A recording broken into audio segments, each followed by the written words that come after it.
My name is Emily Turner. I'm 31 years old, and this isn't a story I ever thought I'd tell. It's not dramatic for the sake of attention.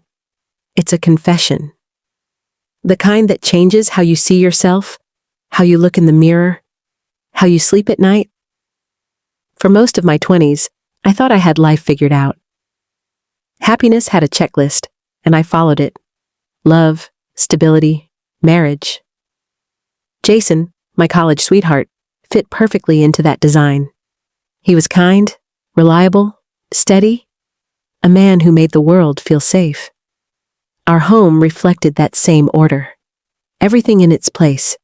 Everything predictable. From the outside, we looked like the picture of contentment.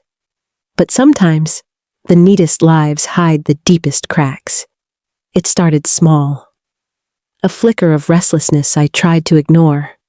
I told myself it was normal. Marriages calm down after the excitement fades. But in the quiet moments, when Jason's focus was fixed on his laptop instead of me, or when dinner conversations dissolved into silence, I could feel it.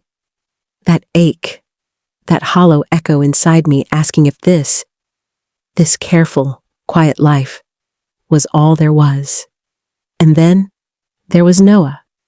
He'd always been around, Jason's best friend, part of our weekends, the one who made everything lighter.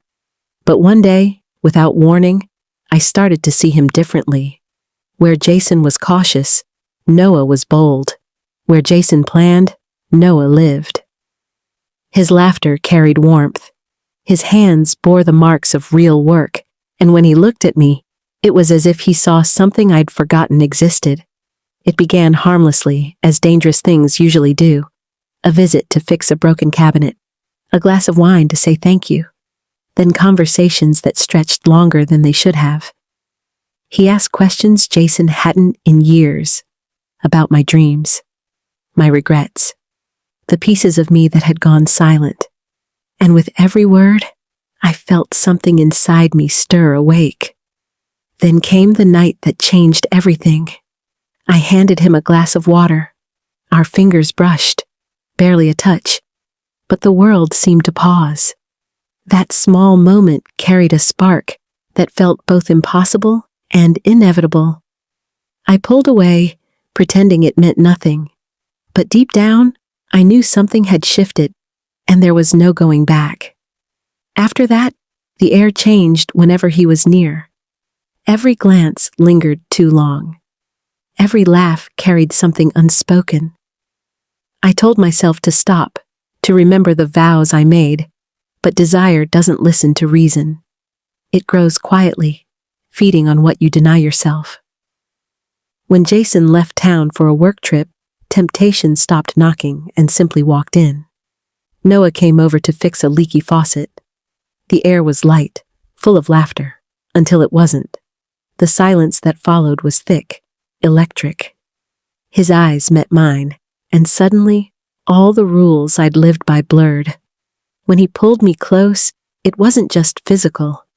It was like stepping into a version of myself I'd forgotten existed. The world outside faded. I wasn't the careful wife anymore. I was a woman alive again, reckless and real. But passion always leaves an aftertaste. The next morning, guilt came crashing in. I looked at Jason across the breakfast table and wondered how he couldn't see the truth written all over me. I told myself it was a mistake, a single lapse, but lies are never content to stay small. Once you've tasted the fire, ashes will never satisfy you again. I tried to stay away from Noah, but each time our paths crossed, the pull was stronger. The secret between us became a living thing, breathing, growing, waiting to be exposed. I still love Jason, in a way. The way you love comfort, familiarity, safety.